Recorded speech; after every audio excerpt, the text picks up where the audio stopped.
শিলিগুড়িতে mid day মিলের চালে পোকা রয়েছে। পোকামাকড় থেকে শুরু করে ইঁদুর, টিকটিকি, আরশোলার মলমূত্র, আর সেই চালই ঝেড়ে ধুয়ে রান্না হয়ে পড়ুয়াদের খাওয়ার থালায় উঠছে।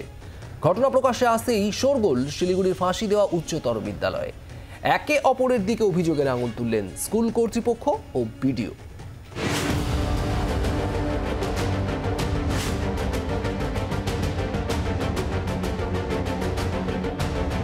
কালো হয়ে গিয়েছে চাল, পোকামাকড় থেকে শুরু করে ইঁদুর, টিকটিকি, আরশোলার মলমূত্র কি নেই তাতে।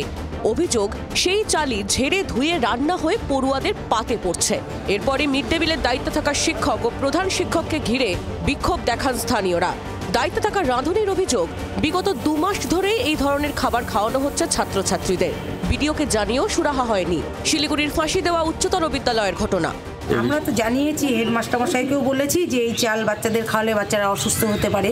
আমরা দীর্ঘদিন ধরে জানিয়ে যাচ্ছি, আমাদের কথা কেয়ার করে না। তারপর বিডিও সাহেব এসেছিলেন, নিজে এসেছিলেন এখানে, চালটা এনে দেখালাম। চালটা দেখানোর পরে বললো যে না, বাচ্চাদের খাওয়াবে না, এই চাল ব্যবস্থা করছি এই চালের। হ্যাঁ, কিন্তু কোনো ব্যবস্থাই হয়নি। আমি বিডিও সাহেবকে চিঠি করলাম, স্যার আমাদের চাল আছে কিন্তু চালগুলো খাওয়ানোর উপযোগী নয়, আপনি কাইন্ডলি একটু ব্যবস্থা করুন।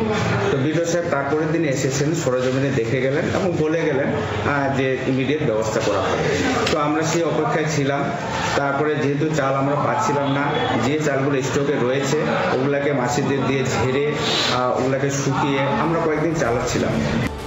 এই ঘটনা প্রকাশ্যে আসতেই স্কুলে বিক্ষোভে ফেটে পড়ে স্থানীয়রা। ছুটে আসেন ফাঁসি দেওয়ার পঞ্চায়েত প্রধান। যে এত জঘন্য চাল বাচ্চাদেরকে খাওয়াবে, আমি নামটা প্রেজেন্ট করে চলে আসি। এই তো মানে গরু ছাগলও খাওয়ার যোগ্য নাই। এই স্কুলে ছোট ছোট বাচ্চাদেরকে খাওয়ানো হবে সেই চাল। এখন আমরা চাচ্ছি এটার ব্যবস্থা হোক। এই মিড ডে মিলের দায়িত্বে কোন ঠিকাদার আছে তাকে এখানে ডাকা হোক। দুঃখজনক বিষয়, এই বিষয়টি আমার জানা ছিল না।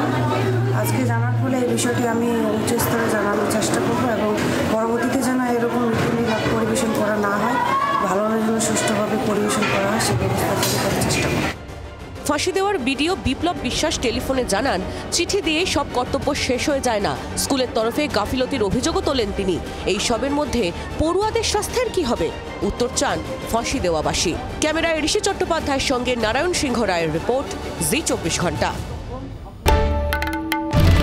বাংলার আওয়াজ, বাঙালির আবেগ, জি 24 ঘন্টা।